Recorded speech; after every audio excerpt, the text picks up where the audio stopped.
Hello, everybody, and welcome to the Maurice Brown Comedy Show on bogradio.fm and kchftv.org out of Albuquerque, New Mexico. This is the Maurice Brown Comedy Show. We have a very special comedian on our show today. He's been delighting audiences with smart, clean stand-up comedy since 2018 and was the winner of the 2021 Clean Comedy Challenge Ciastko Spirit of Comedy Award. He started out life as a PK. Yeah, preacher's kid. He's still a PK. It's just that now he has the MPB, male pattern baldness, to go along with it. It's the cherry on top. Ladies and gentlemen, with no further ado, please welcome the very funny and talented Tim Ketchersid. What's up, Tim? Hey, man, thanks so much for having me on. This is great. Thanks, Maurice. It's great to have you on the show, Tim, and we've had some challenges getting here, but we're here. You made it. And, you made it. Yeah. We made it, dude. We met at the LOL CCA event in Atlanta, Georgia, McDonough, more specifically, and it was headed by David Pendleton and Roxanne David. And we had like two comedy entities come together. One, a lot of white comedians went to. The other one, a lot of African-American comedians went to. Not premeditated. It's just how it was. And we brought it together and we had a great time there. What are some of your takeaways, Tim, from the conference? Wow. Well, first of all, this is like the fourth event that I've been to. I've been to 2 or 3 CCA events. And so this was, so for me, I'm going there to meet people like you. Okay. And to feel like I'm not alone, out in the world. And so the takeaway for me was there's other people out there who are like me. And, it's just good to get together and be together. And I want that. I need that. Obviously, I don't know, the presentations, TC Stalling talking about uncommitted, challenging me to not compromise. What did I say? Uncommitted, uncompromised, just the idea of, living a life in this world of stand-up that's uncompromised. Yes, that was good. I've heard Gordon. This is the chaplain guy. Several Gordon times. Douglas. Yeah, Gordon Douglas. I'm sorry. Yeah, and getting to hear him, it always encourages me. It always challenges me. So for me, those were big, and then just to meet people like you in between sessions and to talk and so a lot of it for me is just the blessing of being there.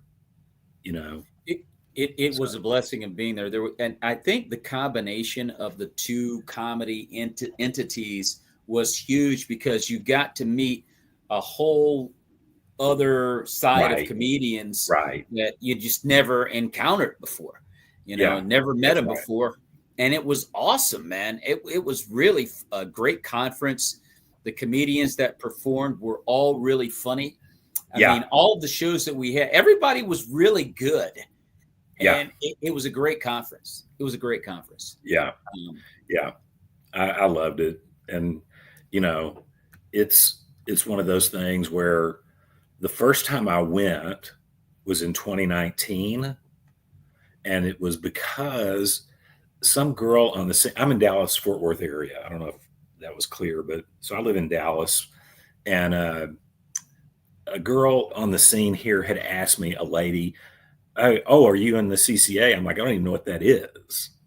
So, the Christian Comedians Association. I'm like, and I've been in the church my entire life. Like when I say I've been in the church, my dad is a preacher. I have 2 brothers. They're both preachers. My mother has 2 brothers. They're both, everybody in my family was like a professional church person. And so I've been in this church world, and I kind of got into comedy late in life. And part of it was to get out of the church. Yeah. To just see, not, but to be in a different community in a way. Anyway, so she had asked, and I'm like, no, I'm not interested in that. Well, then, I'm somehow got an email or something, and I'm like, oh, I should check that out. Well, they were having their conference in Dallas that year, so I thought, that's no brainer. I can just go to it. I don't have to fly or drive or hotel or anything. Anyway, and so, I kind of got in through the back door in a way into it, and met some incredible people at that particular event. Tim Hawkins was there. Michael Jr. was the host MC for it. Shonda Pierce was there. These were people that, I had seen, and so that was my entry into it. But that was more. That's not what this event was, but like the ventriloquist, Willie Brown. What is it? Yeah, Willie Brown. Yes. Okay, Willie. I didn't know him. Yeah. You could have asked, but there I was, in Atlanta, and oh man, okay. Here's somebody who's given their life to this, and they're, incredible. Yeah. And so you do start to meet new people, and it's a blessing. You see people that are really making a difference and being funny. So now, Tim, you started out as a pastor, and kind of. We'll kind of elaborate and expound on that for us and how that led to comedy. Okay. I am a lawyer. Okay. So I went to, I got married when I was 19. Okay. Dropped out of college. And then after we had our kids, I went back to school. I finished an undergraduate degree in political science, which was the easiest degree to get based on the number of hours that I had. And then I went through law school. Got it. And so the first 15, 16 years of my professional life, just straight up lawyer, and straight up lawyer. I was a lawyer. I did probate and estate planning. I got board certified in that. In Texas, you can get board certified practice areas. Anyway, so I did that and was very active in the church. And our church was at a point where it needed an executive pastor. And so I took on that role. The board brought me in as the executive pastor of our church. And so that was 2006. I would have been 45, Yeah.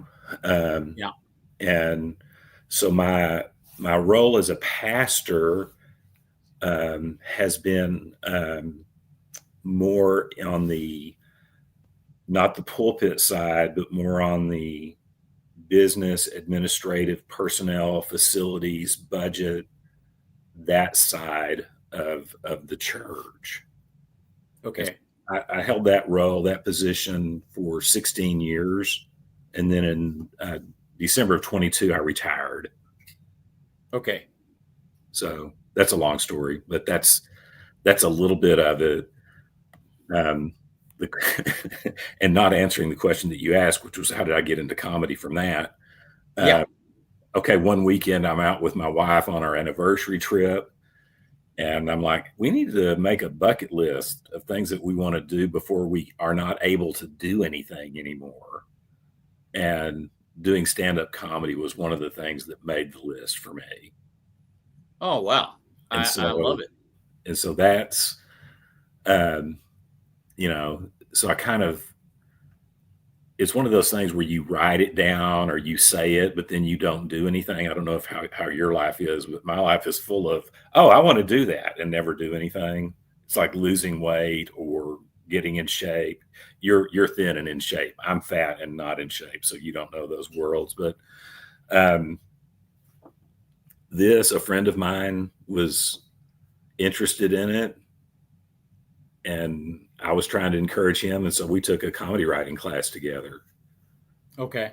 And, I actually started doing something that I said I wanted to do. Well, you're quite good at it. I want to show a clip of you in action, Tim. And okay.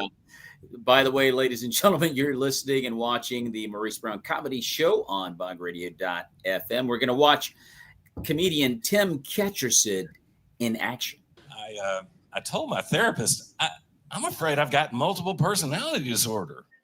She's like, you're not really smart enough to have multiple personality disorder. You're messed up, but it's just the one personality. Okay. Well, that's pretty good joke there, Tim. I love it. Messed up, but we're not going to be able to deal with that multiple deal. Yeah. But tell us where that show was where you were performing. That particular show, there is a small theater. I live in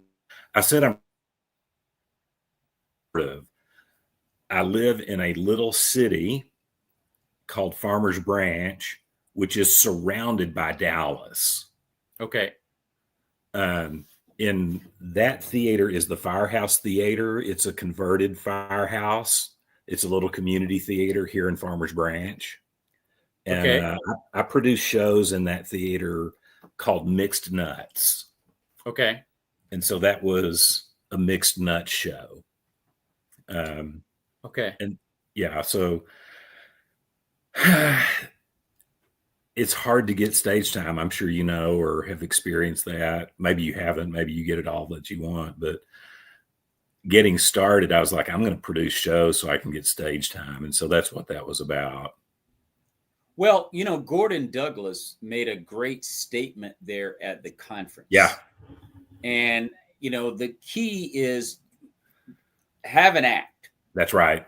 Yeah. Okay. Just have an act. Before you do anything, put a solid routine together that you can do at any point in time. And that's how you get, stage time. That's how you get booked. And that's how you get specials. And that's what you got to do. And a lot of comedians need to understand that it's like, 5 minutes ain't going to do it for you, buddy. No. I mean, you're funny for 5 minutes, but that's not an act, and an act is, anywhere from 25 to 30 minutes just to start out with. And if you can do an hour, that's great. Yeah. There was a guy in the CCA who's a good friend of mine. I consider him a good friend, Rick Roberts. Do you know Rick Roberts? Yes. I remember sitting down with Rick and I was like, hey man, I was just trying to figure this world out, and I still am, but I was like, what would it take to make like $25,000 a year in comedy? Because I was trying to figure out, how hard do you have to work? What would that look like? So I was just trying to put and he's like, you can't charge for what you do until you have an hour. Yeah. That's what he told me. Yeah. And so I remember sitting there thinking, man, I've got to get an hour together. Yeah. And so I started in 2018. Okay. This month. Oh, it's actually today, June the 18th. In 2018, I went up at an open mic. Wow. So 7 full years now, right? Yeah. And so I came in contact with Rick Roberts at that CCA conference in 2019. Yeah. When the pandemic hit, I think is when I took an online course, his comedy writing course online. Okay. And so that's kind of how I got connected with him and how I had the conversation with him. And I had booked a show, an hour show, in a small town east of here in August of 2019. And so I went out and I did that. It turned out to be 52 minutes. Oh, wow. And I have been, I've been working on that 52 minutes ever since. It's like it's never finished. Yeah. Yeah. And what was 52 minutes became 40 minutes because I, tightened it.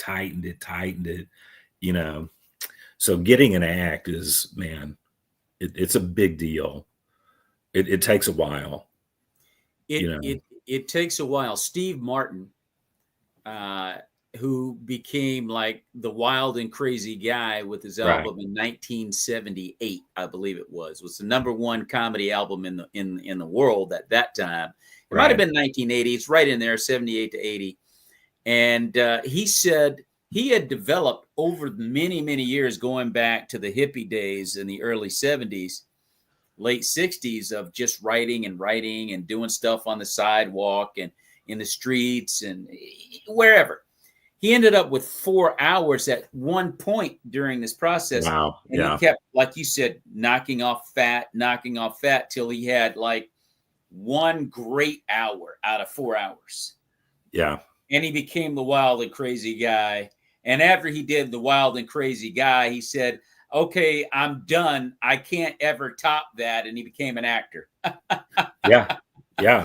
Well, I mean, it makes me, I should say, really marvel at people, just everyday comedy names, but like, Jim Gaffigan, who has 7 or 8 specials. Yeah. Where you can argue about how funny, which is, they are, but I mean, that is incredible to have that kind of thing. Cat Williams is the same kind of thing. It's a different style of comedy, but still, here's somebody who's producing an enormous amount of material over an extended period of time. I mean, they're amazing. No, it's really difficult. Yeah. It's really difficult to try to develop that much material. I did a show in Baltimore years ago where I only had about 10 minutes of material, really, maybe 15. And someone offered the job for a 45-minute show, and I took it. Sure. Yeah. Yeah. And it's moments like that you can, look back on and go, man, that was a challenge that I needed to take. So you can increase your material, because you got to have, like Rick Roberts said, you got to have at least about an hour, 45 minutes to an hour of material before you start expecting people, like you talked about at the beginning of this conversation, to give you stage time, for someone to give you a special, for someone to book you. I mean, going back to what I said about Gordon Douglas's statement at LOL CCA, you have to have an act. Yeah. I actually had lunch with a friend today. I'm producing a show August the 1st, and I asked him to be on it. He hasn't ever been on a show before. And he wanted to talk about websites and other stuff. And I'm like, dude, and I quoted Gordon to him. I'm like, you got to get an act. Yeah. You've got to get an act. And it's a challenge and it's hard. But it's fun, on the shows that I produce. I'll ask people 10 minutes, and you can see for some people 10 minutes, they don't have 10 minutes. Yeah. And I do the shows that I do under the Mixed Nuts brand or clean comedy. Maybe not church clean. It's like PG-13, right? But even still, and I don't think a lot of people realize or recognize that they don't have it. They don't have that much time, or I can do that. And then they get into the middle of it and realize, oh, wow, I don't. Yeah. But yeah, you got to get an act into this. I mean, at the end of the day, Tim, that's what it comes down to. That's what we're doing, as we're trying to make people laugh. And, all along the way, we don't make them laugh, but sometimes we do. And that gives us, it's like golf. I don't know if you've ever played golf, but yeah, I hit one shot that worked. I'm going back. I had 120 that were total disasters, but that one felt great. Yes, that's a great analogy. It's kind of how that's a great analogy. The open mic world and getting started is, But well, the open mic world is a vicious world. There's no question about it. If you can really survive that and, do it with great regularity, just to work on your jokes and your material and timing, because that's what it is. It's just practice. Open mic is just a good way to practice. A lot of times people are not paying attention to you. Other comedians don't want to laugh at you because you're going to look better than them. All these different things you're battling. So I totally agree with that. But now, we had a change, in my opinion, Tim, in comedy after COVID. I mean, I believe something called the cancel culture developed out of COVID. I'm going to play a trailer of a documentary that was done by a fellow comedian friend, Donnie Stopa, who was at the conference. I don't know if you had a chance to meet. Yeah, I talked to Donnie.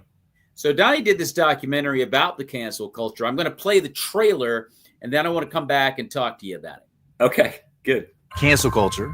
We're talking about censorship in comedy. Do you think that cancel culture exists in comedy? Basically, in a nutshell. Definitely feel like, as bizarre as it sounds, like there's a war on jokes right now. Cancel culture, it's such a misdirected umbrella term.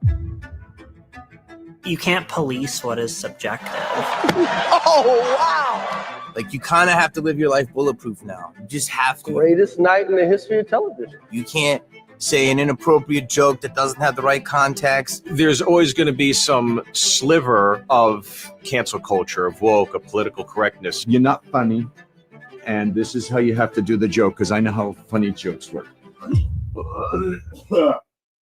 That's not the joke. I don't believe people get canceled. I believe that they have a shift in their audience. Put your hands together for Mr. Joe Rogan! When people say somebody is canceled, I think it just means, oh, we found they did or said something that most people don't like. I date a lot of bimbos. That's the problem, man. So what?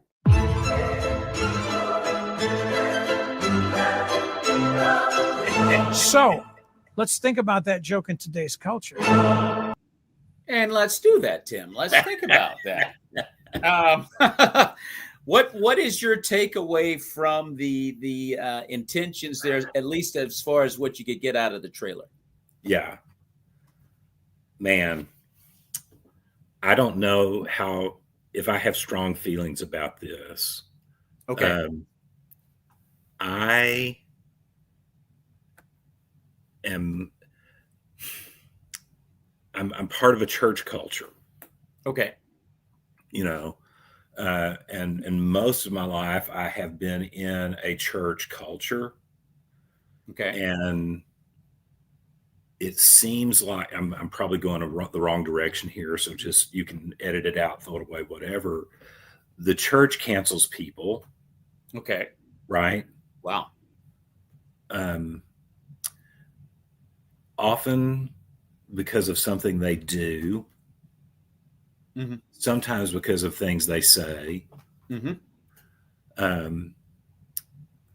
All I want to do here is just go back one step and just say, it's not something out there necessarily that I'm unfamiliar with. Okay. That is to say, I'm familiar with the idea of the cancel. I think Sarah Silverman had a good quote. I don't have it exactly, but her assessment of this cancel culture, I think that Donnie is trying to think through and talk about in the documentary, she talked about this idea that where is the forgiveness? How does forgiveness play in this? Okay. You know, and which is interesting coming from, yeah, I don't know Sarah Silverman. I only know her comedy.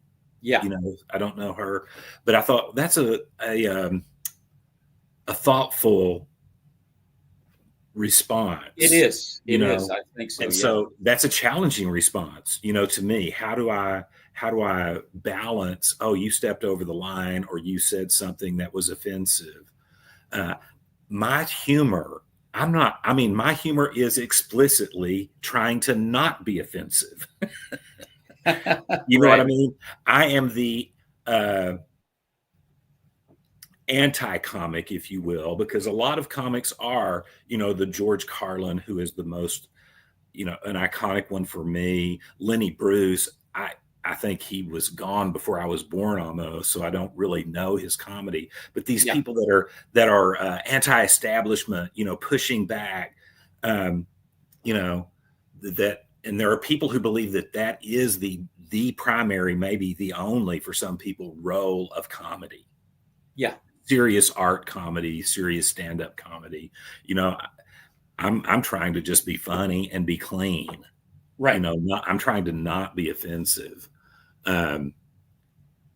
So I do think that there is an orthodoxy that is enforced that goes under the rubric now of a cancel culture. You know, there's this orthodoxy of things you can talk about, can't talk about, you can't punch down, you can't do this.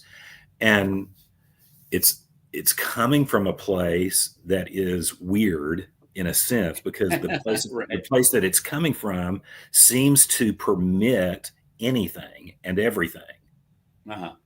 Right.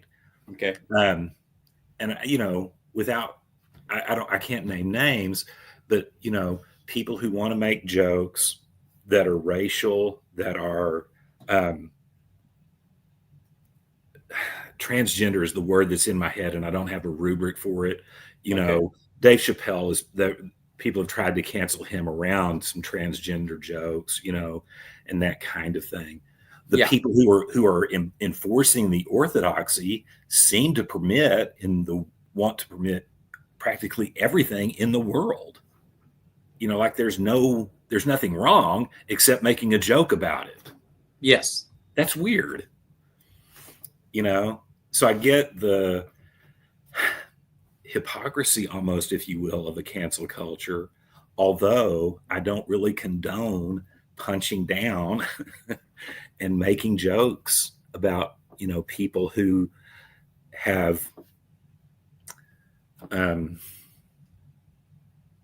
things about themselves that they have a limited amount of control over. Correct.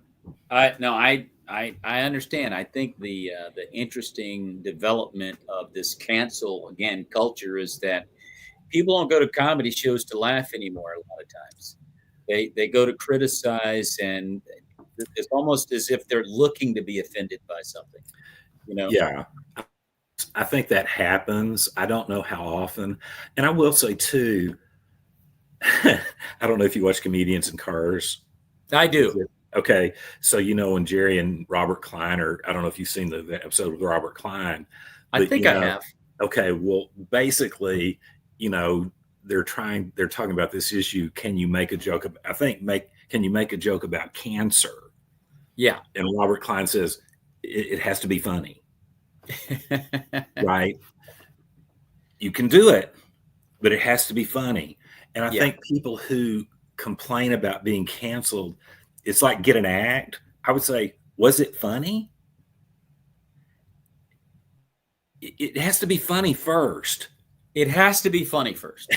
You know, it has to be. And again, I'm not condoning talking about or making jokes about things that are, you know, inappropriate. I'm just saying, for people who that is their view of comedy and their role, if you're going to do that, you should be funny.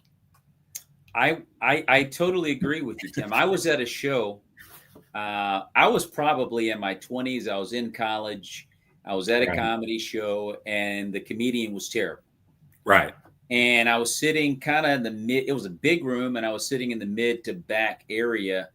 And, I'm a college kid. I thought it was bad. And I was expressing that to my friends, and people at the other tables were kind of listening. They were laughing. And one of the guys there, I think his date thought I was pretty funny. And his date started to become very, very interested in my jokes. And she just, long story short, all the guys at my table were ready to make sure because the guy was getting mad. He was getting really angry. The guy was, it's like I had done something to him. But here's the point that I'm trying to make. People don't care about anything if you're funny. At the end of the day, is my point. If you're funny, you can get away with just about anything, because I think the funny, anyway, I can't expound more on it than that. I just used that as an example to kind of support what you said. And I know, if I was talking to my mother right now, there are things that no matter what you say about it, it's not funny. Yeah. So whatever, I just want to acknowledge that for some people, it doesn't matter if it's quote unquote funny. You just shouldn't talk about that, or, you shouldn't do that. So when I say it has to be funny, I realize that there are people who don't think that a joke about cancer, let's just stick with that because it may be safe for right now. A joke about cancer could never be funny. Yeah. Because it's about cancer. A joke about transgender can't be funny because it's a joke about gayness, or a joke about race, or whatever your thing is. You can't do it because it doesn't matter. It won't be funny. Yeah. That's not the view I take. The view I take is that people can say offensive things, quote unquote, that are funny. I don't do that. I hope I don't. I don't want to do that. But I recognize that somebody like Anthony Jeselnik, for instance, or Dave Chappelle can say, and Andrew Schulz, I don't know at all, but I know his reputation. I don't know his material. They've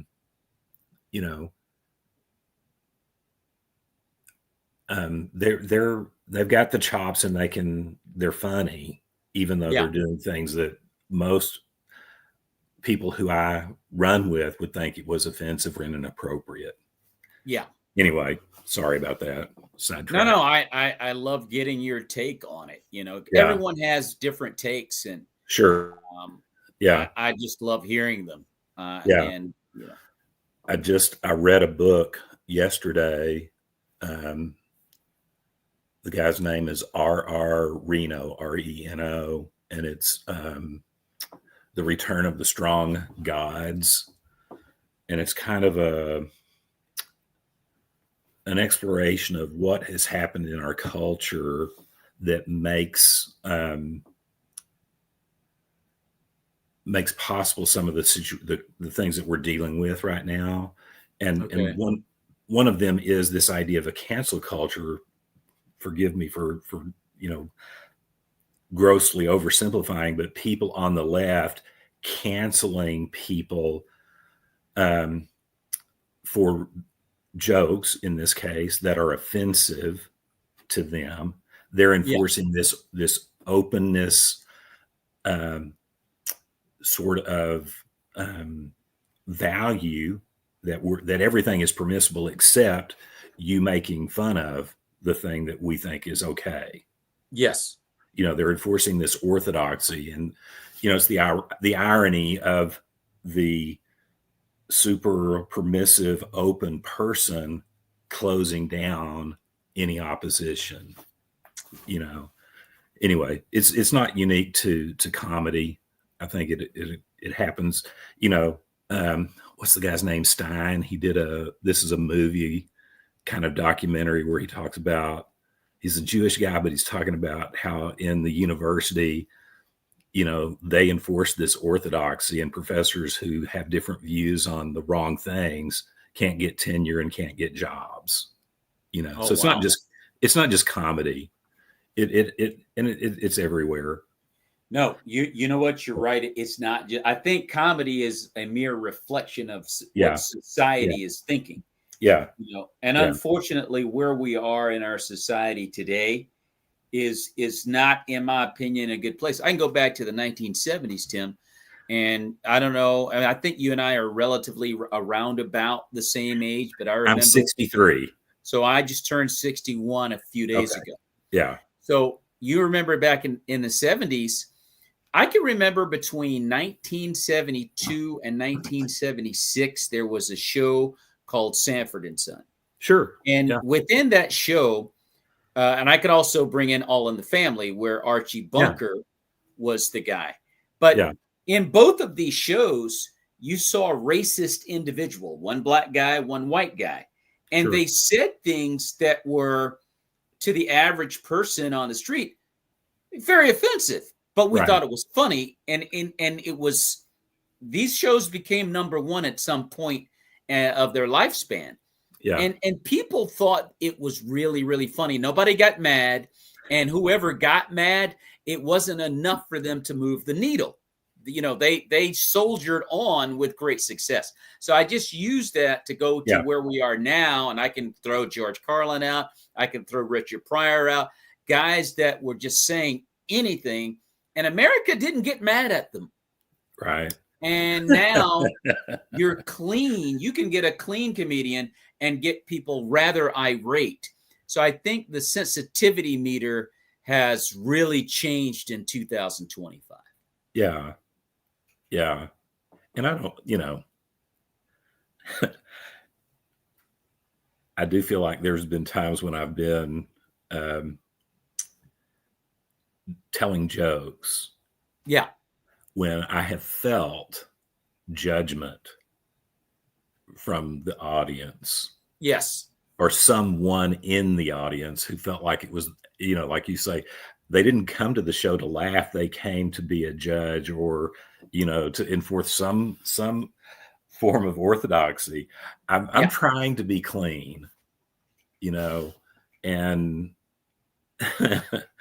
I had a little feedback that I wasn't clean. I had a joke where I used the word stupid. And I don't want to offend your audience or you. I don't think I will. But, you know, I said something about, I went online, I filled out some forms, and I set an appointment to see my doctor. Okay. When I got there, I had to fill out the same forms by hand. Mm-hmm. That's stupid, right? Right. And I'm expressing some frustration at this process. And the person said, saying stupid is inappropriate. I don't let my children say stupid. Yeah. And I'm like, okay, you know, then in this person's mind, I'm not a clean comic because I use the word stupid. Yeah. So, and I think that's absolutely asinine and ridiculous. I thought you were going to say stupid, but here's the problem with all of that, Tim, is that the very person that told you it was wrong to say stupid probably says it more than you've ever said it in your life. Well, yeah. Yeah, I mean, so the judgmental aspect of it all is really hypocritical because people are guilty of the things they get mad about. And you're just there to have a good time at a comedy show. And that's what's been lost over time. It's like, this is supposed to be a place where you can just forget about what's going on out there for an hour or so. Right. And feel good as you drive home. So to stand up there and worry about whether or not someone's going to get mad about what you think is genuinely funny. Right. You know, you can't, you've got to stick with what, because we're going to offend people no matter what. Somebody's going to get offended, particularly today. But you got to say what's funny. I saw a guy at the LOL CCA by the name of Damon Cherry. Yeah. I know Damon. I don't know if you've ever seen his act, but outside of the conference. But Damon is kind of one of those guys that'll kind of talk about a lot of different things, almost like anything. And he's clean. Right. But he's just talking about things that some people might feel uncomfortable about. But what Damon does is he just does his comedy. And what ends up happening is, because he's not afraid to say what he believes, people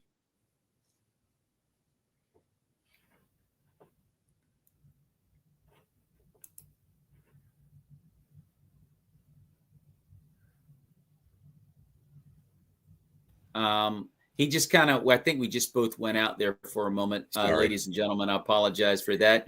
But people just kind of go with him. Sure. Anyway, because he's riding that wave of comedic emotion, he doesn't get off the surfboard.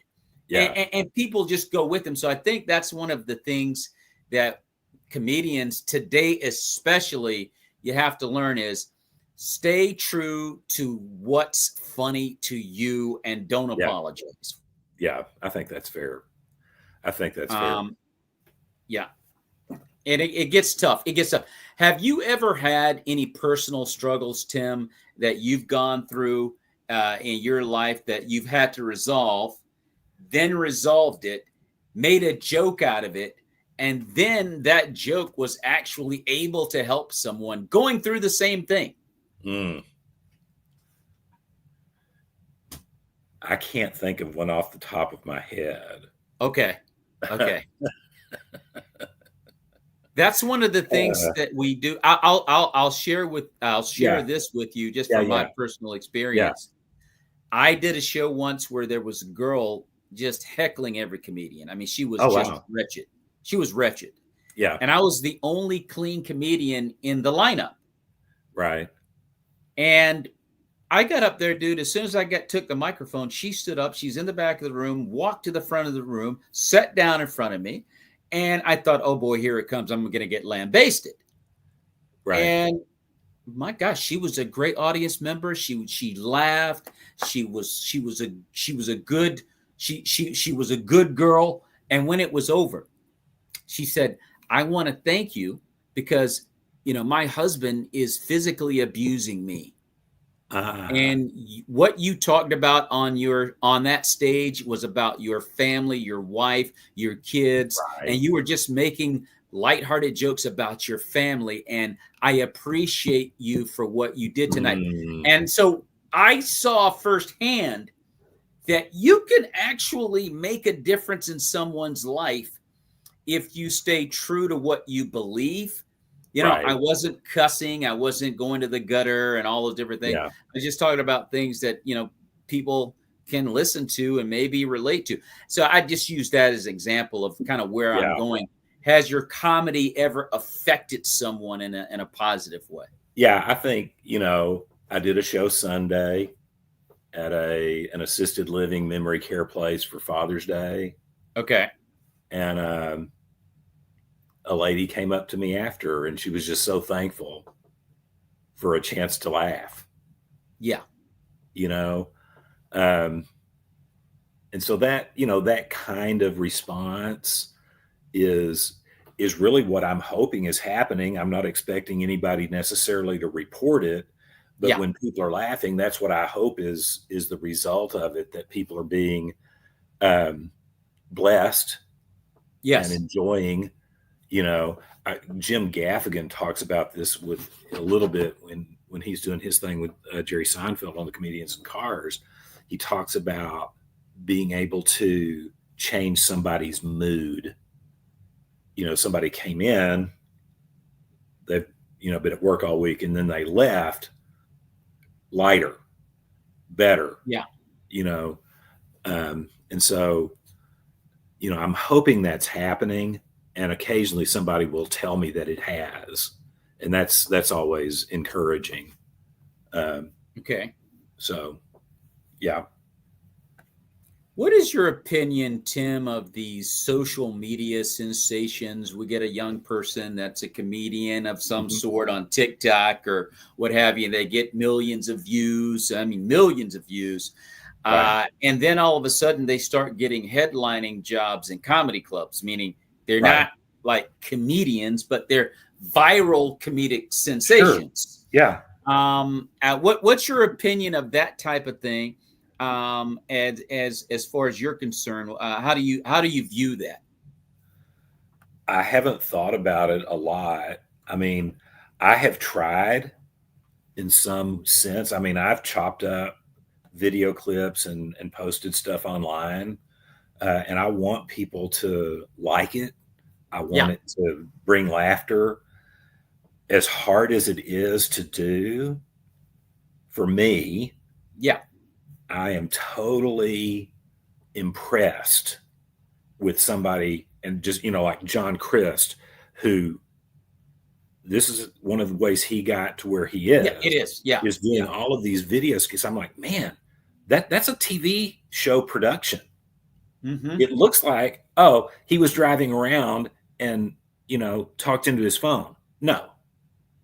He may well have driven around and talked into his phone, but it was not a 1 30-second thing. It was an 8-hour deal, and I'm making it up. I don't know his story, but I mean, I know what it takes to make a video, not only my own.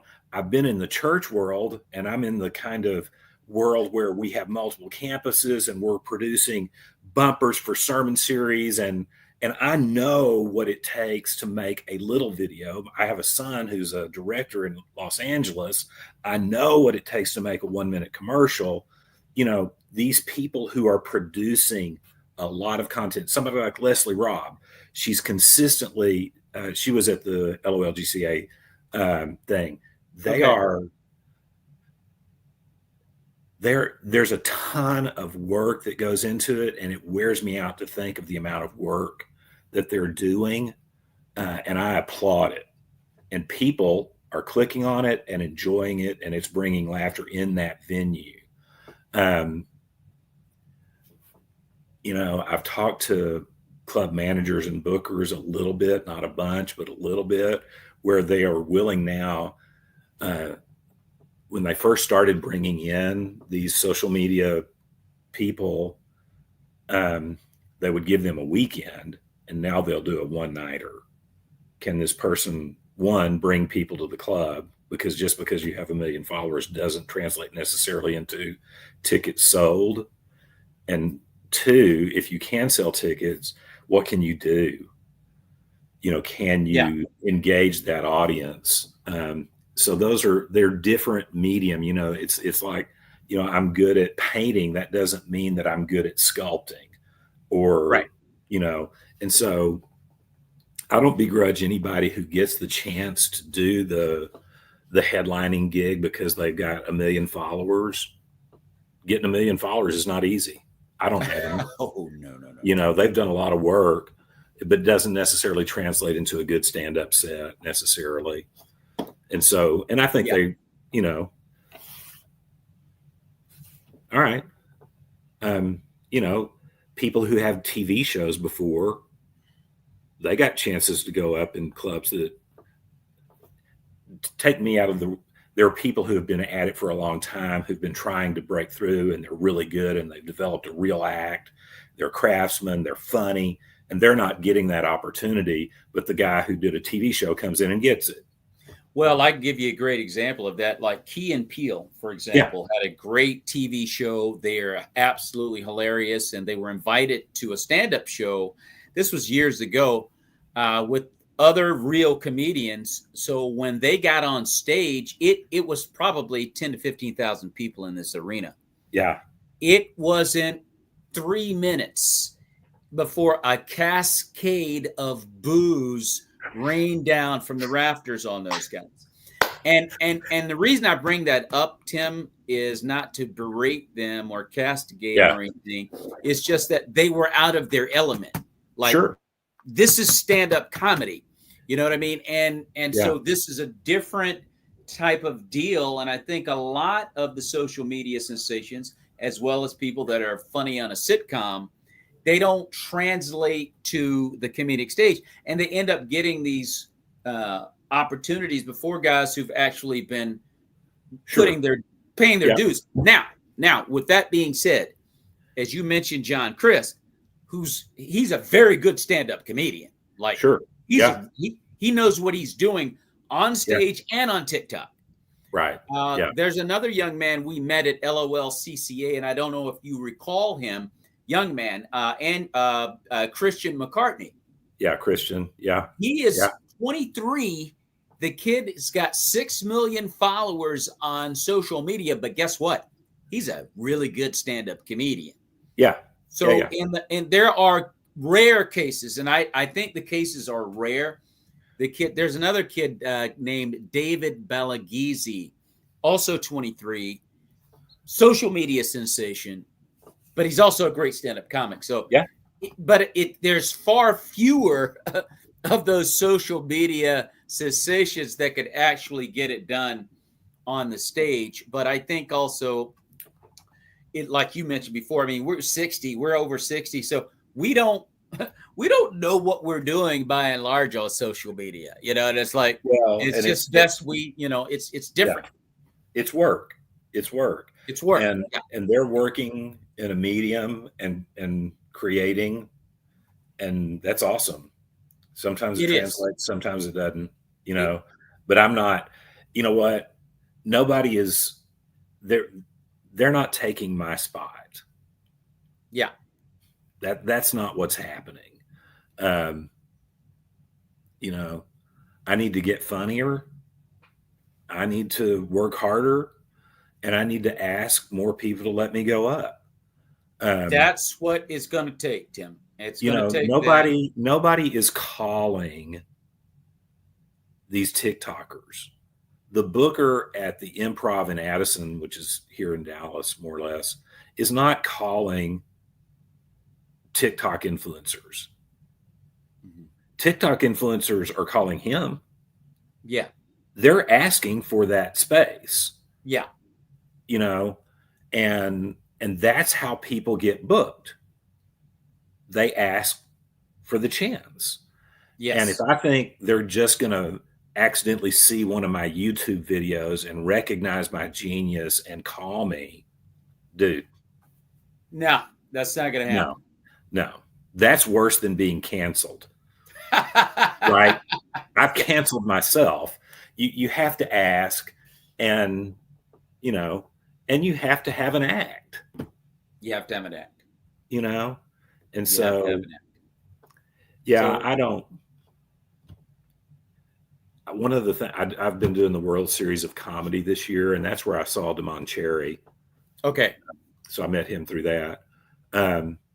What I found out is, man, there are a lot of funny people out there who've been doing it a long time and who have earned, the spots they're getting. And even though they've been at it a long time, they're known quantities and they're good at it. They still have to ask. And the idea that you're just going to go up in an open mic and kill and the booker's going to, want you no, that's not the way it is. That's not the way it is. That's not which is fine. But there's a lot of really funny people out there who've done a lot of hard work, and I don't want to begrudge any of it. Yeah, there's a lot of solid comedians out there, and again, I have to give Christian McCartney a ton of credit for what he's doing at his age. That young man is going to be a great stand-up comic. Yeah, he's going to be great. Well, look, Tim, this has been a great conversation, ladies and gentlemen. You've been watching the Maurice Brown Comedy Show on bogradio.fm and kchftv.org. We've been talking with comedian Tim Ketchersid, and you can follow Tim at timthecleancomic.com. He's a very funny gentleman. Contact him, hire him for your next event, and you are sure to be satisfied, believe you me. If you're coming in at the end, you're like, man, I missed the conversation. Not really, because you can listen to this interview in its entirety on Spotify this evening and where all major podcasts are heard. And every Sunday night at 9 p.m. Mountain on kchftv.org, you can see the Maurice Brown Comedy Show. And you may see Mr. Tim Ketchersid there or on bogradio.fm every Monday through Friday morning at 9. And you may catch Tim there as well. This interview, this very one right here. This is the Maurice Brown Comedy Show, and you can subscribe to my YouTube channel at Maurice Brown Comedy Hour and follow all of my stuff there. I've got a film that I did called The Unknown Kingdom, which was nominated this past year at the International Christian Film and Music Festival in the short film category. You can see my film there if you want to check it out, free to the public. Tim, this has been a great conversation. We've got to stay in touch. And I say to you, before we get out of here, may the peace of Jesus Christ be with you and your family. God bless you. God bless. Thanks, Maurice. We'll see you.